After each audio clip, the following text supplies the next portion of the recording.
There used to be a coach pulled up at the Crossville every Saturday. I don't know the company it was we worked for. Pick us up at 6 o'clock in the morning, take us to Pwllheli, and we used to clean 23 chalets each. Right, it was all my mum's friends on the wood. Was Betty Ryan, Lolly Kelly,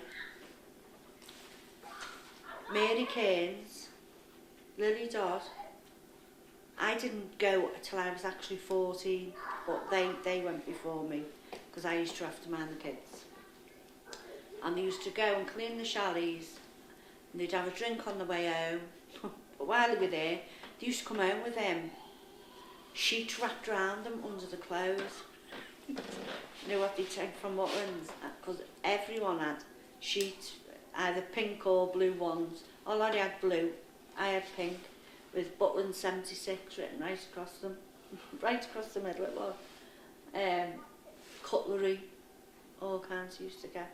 So it was like a cleaning crew used to go up every Saturday? Every Saturday, yeah. And that lasted because me and Teresa Doolin, we were still at school, we started going when I was 14, and we used to get £5 a day for that. And we bought our own uniform for the last year, because I'd never ever had a new uniform, because I always had all Sue's hand-me-downs. So I got my own pleated skirt and shirt and tie and all kinds, with our wages, because we saved them. And it was a lot of money then, £5. And we used to collect for the fella on the, you know, the driver on the coach. He'd all have a drink on the way home. And it used to be, my mum loved it. I mean, it was a regular thing, a day out for them, really, you know. Because you used to, say, clean a few chalets and then go to the pub, have a couple of drinks, and then go back and finish off.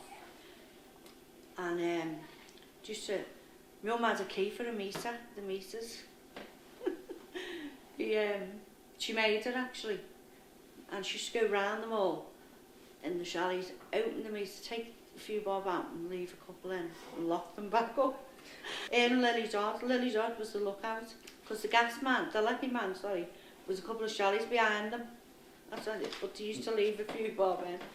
And everyone cottoned onto it. Teresa had no bag, so she put them in tissue down her bras. And we went in the cafe and she bent over and all these 5p's were up, because they were 5p's then, all over the floor, rolled all over the floor. But yeah, we used to have a ball. But this went on for years, going to Butlands. Because as I say, it was before I started going when I was 14. Because my mum got me on then. And it was a regular thing, every Saturday they used to go. Tell us about Quick Save then, because was that your first proper job? That was my first proper job. I went for that job the day I left school, me and Teresa Doolin, in our uniform. And it was a woman called Frida. Don't know whether you remember her. She had a false eye. Interviewed us and gave us a start straight away. And that's now the old Iceland, yeah, the ferry, because they had rats. Remember that? In the up on the storeroom upstairs, they had rat poison down. That's when you used to have to learn all the prices. None of this gadgets. No, you had 3 weeks to learn every price in the shop.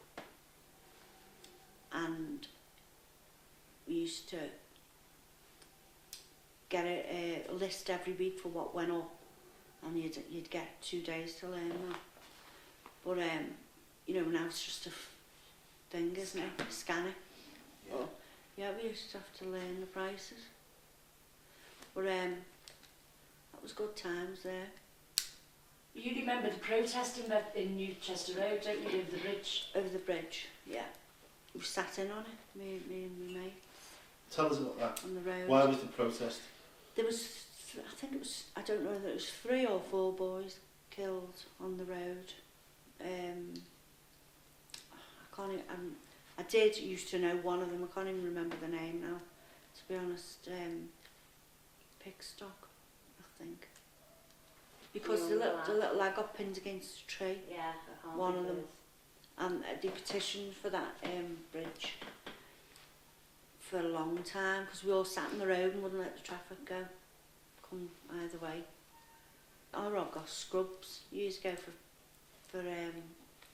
pinching a packet of biscuits off somebody's step, off what the milkman left, I think. When speaking to a girl I know, she slagged off one of her geezers. Next thing she said, he's a failure in bed. I said, get him some bleeding Maltesers. Was he like that as a kid, or? No, never knew about his poetry at all. Not till later on. I'd say even a few years before he died. That I know he used to scribble. He had a dictaphone as well, and he used to say things on it. And everything got lost, you know, when he died, of his poetry and all kinds.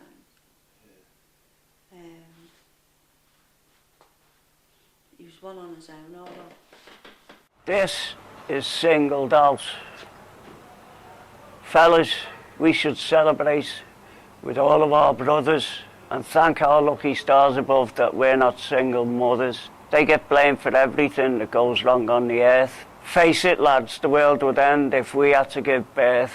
So I'm singing of bringing some sanity to this. Don't blame single mothers because it started to piss. And don't blame them for all your faults. They shouldn't get the blame. We would go ballistic if they tried to do the same. When well-heeled people split up, they're no burden on the state.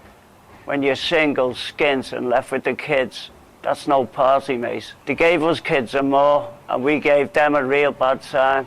And if we're really honest, there's no reason in that rhyme. So if you've had a woman, don't you let her take the rap. And if you really are a man, stop coming out with crap. And someday in the future, your ex-girlfriend or ex-wife might believe you really loved her, even though you left her life.